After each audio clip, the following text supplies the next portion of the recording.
আবু আব্দুল্লাহ নসিব 30,000 হাদিসের হাফেজ, 40,000 মুরিদের পীর, কত বড় একজন আল্লাহ ওয়ালা। জুনাইদের কাফেলা, শিবলির কাফেলাদেরকে নিয়ে রওনা হলেন। যাইতে যাইতে জুনাইদের কাফেলা, শিবলির কাফেলা দেখেন আবু আব্দুল্লাহ নসিব এত বড় একজন আল্লাহ ওয়ালা হিন্দুদের খ্রিস্টানদের গির্জার দিকে তাকায় আছে, কোনো কথা নাই, শুধু তাকায় আছে। জুনাইদের কাফেলা, শিবলির কাফেলা মানে হুজুর চলে আমাদের গন্তব্যে চলে, আপনি কেন শুধু তাকায় আছেন? হিন্দুদের গির্জার দিকে চলেন, আমাদের গন্তব্যে চলেন, আপনার জন্য শত শত মুসলমান দাঁড়ায় আছে। হুজুর চলেন, আপনি কেন হিন্দুদের গির্জার দিকে, হিন্দুদের মন্দিরদের দিকে তাকায় আছেন? হুজুর চলে। আবু আব্দুল্লাহ নসিব কোনো কথা নাই, ইশারায় বলে তোমরা যাও, আমি যাব না। জুনাইদের কাফেলা, শিবলির কাফেলা কান্না করতে করতে কিতাবের মধ্যে আছে এমন তো এমন অবস্থায় কান্নার এক পর্যায়ে গাছের পাতা সহ কান্না করে, শুকর কান্না করে, বিড়াল কান্না করে, সমস্ত বনের পশু পাখি কান্না করে। জুনাইদের কাফেলা, শিবলির কাফেলা হুজুরকে অনুরোধ করতেছেন, হুজুর চলেন, আপনি আমাদের সঙ্গে চলেন। আবু আব্দুল্লাহ নসিব শুধু হিন্দুদের গির্জার দিকে তাকায় আছে। জুনাইদের কাফেলা, শিবলির কাফেলা যখন হুজুরকে না নিয়ে যাইতে পারে, একা একা রওনা হলেন তাদের গন্তব্যস্থলে। কিছুদিন যাওয়ার পরে আবার জুনাইদের কাফেলা, শিবলির কাফেলা আসলেন। দেখি আমাদের হুজুর কোথায়, কি করতেছে, আমাদের সঙ্গে কেন আসলো না? জুনাইদের কাফেলা, শিবলির কাফেলা হুজুরকে খুঁজতে খুঁজতে খুঁজতে খুঁজতে কোথাও যেখানে পায় না, জংলার দিকে গেলে, জংলার দিকে যায় দেখেন আমার বড় হুজুর আবু আব্দুল্লাহ নসিব 30,000 হাদিসের হাফেজ, 40,000 মুরিদের পীর। আমার নবী করিম সাল্লাল্লাহু আলাইহি ওয়াসাল্লামের লম্বা জুব্বা, টুপি, দাড়ি সমস্ত কিছু ফালাই দিয়ে হিন্দুদের পোশাক পরিধান করেছেন। কেন? আবু আব্দুল্লাহ নসিব একটা হিন্দুদের গির্জার দিকে যখন তাকাইছে, পায় যে এত বড় একজন আল্লাহ ওয়ালা, এত বড় একজন পীর, তার ভিতরে কিছু নাই। তার কারণ আল্লাহ তাআলা বলতেছেন, ফামান ইয়াহদিল্লাহু ফাহুয়াল মুহতাদ ওয়া মান ইউদ্লিল ফালান তাজিদা লাহু ওয়ালিয়্যান মুরশিদা। আল্লাহু আকবার। আল্লাহ তাআলা বলতেছে, হে মুমিন বান্দা, তোমরা অহংকার মুক্ত থাকো, অহংকার করিও না।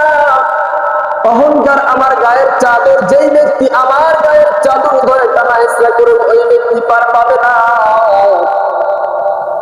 আবু আব্দুল্লাহ নসিব একটা মেয়ের দিকে তাকালেন, সেই মেয়েকে তাকাইতে তাকাইতে ভাবলেন, এই মেয়েকে আমি বিবাহ না করা পর্যন্ত জুনাইদের কাফেলা, শিবলির কাফেলার সঙ্গে যাব না। সেই খ্রিস্টান মেয়েটার দিকে তাকাইতে তাকাইতে মেয়ের সঙ্গে কথা বললেন, এই মেয়ে, তোমার বাসা কোথায়, বাবার নাম কি? সেই খ্রিস্টানের সঙ্গে দেখা হলেন, বললেন, তোমার মেয়েকে আমি বিবাহ করতে চাই। খ্রিস্টান মেয়ের বাবা বললেন, তুমি তো মুহাম্মদের পাগল, তুমি তো সেই মুহাম্মদের পাগল, তুমি তো সেই মদিনাওয়ালার পাগল। কিন্তু তুমি যদি আমি খ্রিস্টানের মেয়েকে তুমি বিবাহ করতে চাও, তাহলে আমার কয়টা শর্ত আছে, শর্ত তোমাকে মানতে হবে। দেখেন অহংকার বড় কঠিন। আবু আব্দুল্লাহ নসিব এত বড় একজন আল্লাহ ওয়ালা খ্রিস্টানকে বলতেছে, আপনি যে শর্ত দিবেন আমি সেই শর্ত মানতে রাজি। তখন আবু আব্দুল্লাহ নসিবকে বলা হলো, তুমি যদি আমার মেয়েকে বিবাহ করতে চাও, তাহলে সর্বপ্রথম তোমাকে মদিনার জুব্বা তুমি ফালাইতে হবে। এই নবীর জুব্বা তুমি তোমাকে ফালাই দিয়ে আমাদের খ্রিস্টানদের জুব্বা তুমি পাগড়ি তোমাকে পরিধান করতে হবে। আবু আব্দুল্লাহ নসিব সেটাই করলেন। মদিনার জুব্বা টুপি ফালাই দিলেন, খ্রিস্টানদের জুব্বা পাগড়ি পরিধান করলেন। দ্বিতীয় নাম্বার শর্ত, তুমি যদি আমার মেয়েকে বিবাহ করতে চাও তাহলে আমার বাসায় অসংখ্য শূকর আছে, হিনজিন। এই শূকর গুলো তোমাকে 2 বছর রক্ষণাবেক্ষণ করতে হবে। রাখাল হিসাবে সমস্ত শূকর গুলো তোমাকে পালন করতে হবে। আবু আব্দুল্লাহ অন্ধ নসিব রাজি হয়ে গেলেন। আপনার আমার নবী আপনার আমার মদিনার পোশাক ফালাইতে খ্রিস্টানদের পোশাক পরিধান করে হিন্দুদের গির্জার থেকে রওনা হলেন। শূকর নিয়ে মাঠে রক্ষণাবেক্ষণ করতেছেন। ওইদিকে আবু আব্দুল্লাহ অন্ধ নসিব আবার আসলেন। কই আমাদের হুজুর কই? খোঁজ করে একজন পাইলেন যে আমাদের হুজুর নিজের পোশাক ফালাইতে হিন্দুদের পোশাক পরিধান করে শূকর চালাইতেছে। কাছে গিয়ে একজন বললেন, হুজুর চলে আমাদের গন্তব্য, চলেন। আপনার জন্য অসংখ্য মানুষ ইরাকের পোশাকগুলিতে খানেকায় অপেক্ষা করতেছে। অসংখ্য ছেলে অসংখ্য মেয়ে মানুষ অপেক্ষা করতেছে। হুজুর চলেন আমাদের গন্তব্যে চলে। আপনার কি হয়ে গেল হঠাৎ করে? আপনি এত বড় একজন আল্লাহ ওয়ালা, এত বড় একজন হুজুর, এত বড় একজন বুজুর্গ। তখন আমরা কান্না করতে করতে বেহুশ হয়ে গেলাম। আবু আব্দুল্লাহ বর্ণনায় বলতেছে, কিতাবের মধ্যে আসছে আমরা এত পরিমাণ কান্না করতে করতে আমি দেখলাম গাছের পাতা দিয়ে বেয়ে পানি পড়তেছে, কান্না করতেছে। যে আবু আব্দুল্লাহ নসিব শূকর চড়াইতেছে, হিঞ্জির চড়াইতেছে, দেখলাম শূকরের চোখ দিয়ে বেয়ে পানি পড়ে।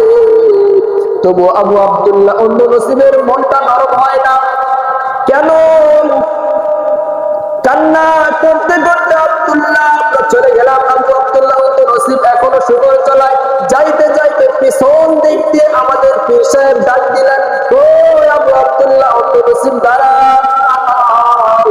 পিছন থেকে আমাদের পীর সাহেব ডাকলেন, কই জুনাইদের কাফেলা, শিবলির কাফেলা দাঁড়াও। আমরা তাকায় দেখলাম একটা কূপ থেকে আমাদের পীর সাহেব উঠতেছেন, উলঙ্গ অবস্থায় উঠে শুধু আমাদেরকে বলে একটা চাদর দিয়ে আমি আব্দুল্লাহকে আবৃত্ত করে না। আমরা গেলাম, একটা চাদর দিয়ে হুজুরকে আবৃত্ত করে নিলাম। আমাদের ইরাকের খানেকায় চলে আসলাম। অসংখ্য মানুষ তার জন্য বসে আছেন। কিছুক্ষণ পরে হুজুর যখন স্বাভাবিক হলেন, আমি জিজ্ঞাসা করলাম, হুজুর বলেন ওই সময় আপনার কি হয়েছিল? তখন আবু আব্দুল্লাহ অন্য নসিব 30,000 হাদিসের হাফেজ, 40,000 মুরিদের পীর, একটা কথাই বললো, আমি যখন রাস্তা দিয়ে যাইতেছিলাম হিন্দুদের গির্জার দিকে, নজর করার পরে আমার মনের ভিতরে এতটুকুই আমি অহংকার এনেছি, সবাই তোরা জাহান্নামী, আমি একাই তো জান্নাতি, আমি একাই জান্নাতে যাব, তোমরা সবাই জাহান্নামী। এই কথাটা বলার সঙ্গে সঙ্গে আমি যে এত বড় বুজুর্গ, এত বড় একজন আল্লাহ ওয়ালা, 30,000 হাদিসের হাফেজ, 40,000 মুরিদের পীর, এই কথাটা ভাবার সঙ্গে সঙ্গে আমার সিনা থেকে আলোর মতো, নূরের মতো কি যেন একটা উড়ে চলে গেল আমার ভিতরে। আর কিছুই নাই, কিছুই নাই। আমি তো একদম নাফরমান হয়ে গেছি, আমি গুনাহগার হয়ে গেছি। আল্লাহ তাআলা সন্তুষ্ট একজন বান্দা ছিলাম আমি, আর সন্তুষ্ট বান্দা নাই। এই জন্য অহংকার কেমন একটা জিনিস, অহংকার কত বড় একটা খারাপ জিনিস আপনি বোঝেন। এই জন্য বলি অহংকার করিও না রে যুবক, অহংকার করিও না রে চাচাজি। আল্লাহ তাআলা বলতেছেন, মাইয়াতিল্লাহু ফাহুয়াল মুহতাদি ওয়া মান ইউদ্লিল ফালান তাজিদা লাহু ওয়ালিয়্যান মুরশিদা। অহংকার বড় খারাপ জিনিস, যে ব্যক্তি অহংকার করে চলবে, আল্লাহ তাআলা বলতেছে অহংকার আমার গায়ের চাদর, এই গায়ের চাদর ধরে কোনো বান্দা যদি টানা হেঁচড়া করে, ওই বান্দাকে আমি সহজে ছাড়বো না। তার কারণ আমি বান্দা তোমাকে সৃষ্টি করেছি। তুমি যদি ভাবো, তুমি বান্দা যদি ভাবো তোমাকে আখিরাতে তোমাকে এমনি এমনি ছেড়ে দিব, না না না। তুমি বান্দা জিন্দেগিতে মায়ের গর্ভ থেকে পড়া থেকে শুরু করে নিয়ে বান্দা তুমি মৃত্যু পর্যন্ত যত আমল করবা, যত বদ আমল করবা, নেক আমল করবা, সমস্ত আমল আমি পাই পাই করে হিসাব করে নিব। কিন্তু আপনি আমি কেমন?